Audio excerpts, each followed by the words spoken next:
Drugs కేసులో ఆరోపణలు ఎదుర్కొంటున్న ప్రముఖ దర్శకుడు క్రిస్ పోలీసుల విచారణకు సహకరించారు.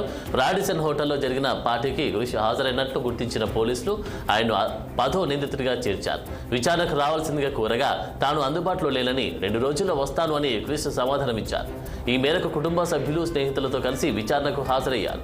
రాడిసన్ హోటల్లో పార్టీ డ్రగ్స్ వాడకం గురించి క్రిస్ను విచారిస్తున్నట్లు తెలుస్తోంది.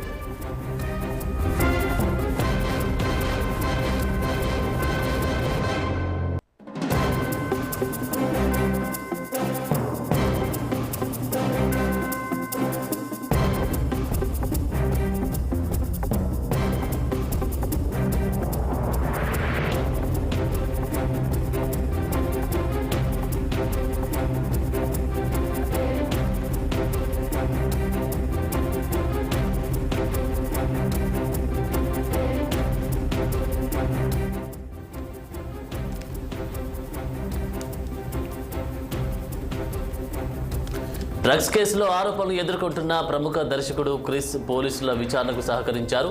రాడిసన్ హోటల్లో జరిగిన పార్టీకి క్రిస్ హాజరైనట్లు గుర్తించిన పోలీసులు ఆయన 10వ నిందితుడిగా చేర్చారు. విచారణకు రావాల్సిందిగా కోరగా తాను అందుబాటులో లేనని 2 రోజుల్లో వస్తానని క్రిస్ సమాధానమిచ్చారు. ఈ మేరకు కుటుంబ సభ్యులు స్నేహితులతో కలిసి విచారణకు హాజరయ్యారు.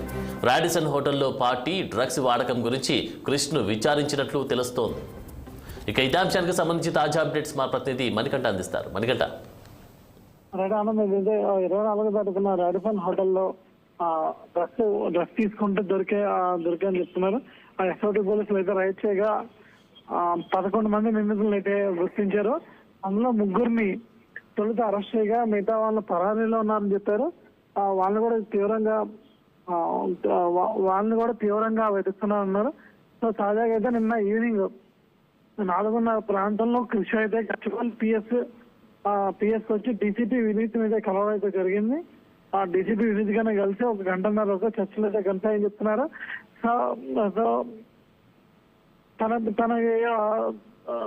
తనకి దిగుతున్న ఉచ్చికి భయపడి అతను ముందుగానే కోర్టులో పిటిషన్ వేశానని చెప్పారు.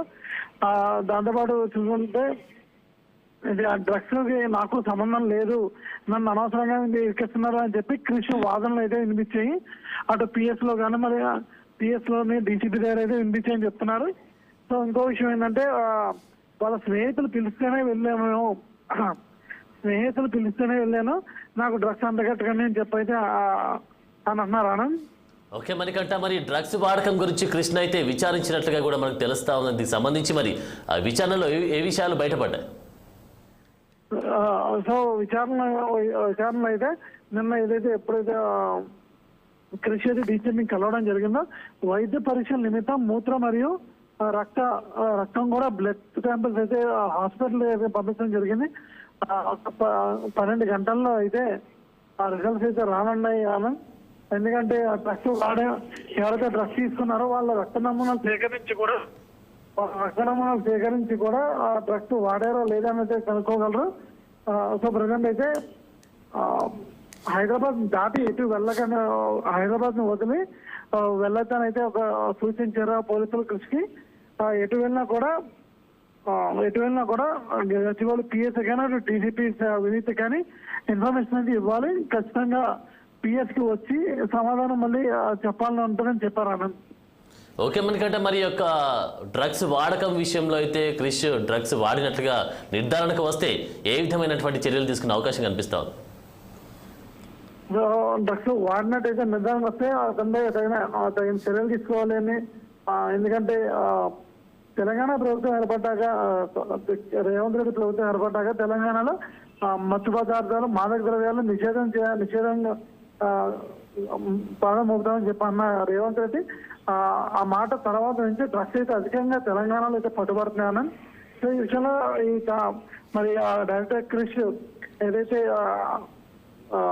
టాలీవుడ్ ఇండస్ట్రీలో అనేక హిట్లు తీసిన క్రిష్ కూడా 1 సంవత్సరం దగ్గర నుంచి పబ్బులు ఈవెంట్లు కానీ లేదంటే రాడిసన్ హోటల్లో 1204 ఈ 2 రూముల్లో అయితే పార్టీలు చేసుకున్నారు. పార్టీలు చేస్తున్నప్పుడల్లా కూడా హోటల్ సిబ్బంది కూడా వాళ్ళకి హెల్ప్ చేస్తున్నారు అని చెప్పైతే చెప్తున్నారు. సో ఇతనైతే రిమాండ్ ఒకవేళ కృషి కనుక తీసుకున్న నిర్ధారణ అయితే ఫోన్ కూడా ట్యాపింగ్ చేస్తే ఫోన్ కూడా తీసుకుంటారా, అతనికి డ్రగ్స్ కానీ ఈ అబ్బాస్ అలీ గారు తీసుకుంటున్నాడా డ్రగ్స్, లేదంటే మిగతా వాళ్ళు ఎవరైనా డ్రగ్ పెడ్లర్స్ ఉన్నారా, వాళ్ళకి వీళ్ళకి ఏమైనా సంబంధం ఉందా అని కూడా చెక్ చేయనున్నారు ఆనంద్. ఓకే, మనకంటే మరి ఒక తెలుగు రాష్ట్రాల్లో అయితే డ్రగ్స్ వాడకం విషయంలో అయితే తెలంగాణలో హైదరాబాద్ అయితే టాప్ లిస్ట్లో ఉన్నట్టుగా కూడా తెలుస్తా ఉంది. మరి దీనికి సంబంధించి ఇటు తెలంగాణ ప్రభుత్వం ఏ విధంగా చర్యలు తీసుకునే అవకాశం కనిపిస్తా ఉంది ఈ యొక్క డ్రగ్స్ కట్టడికి సంబంధించి?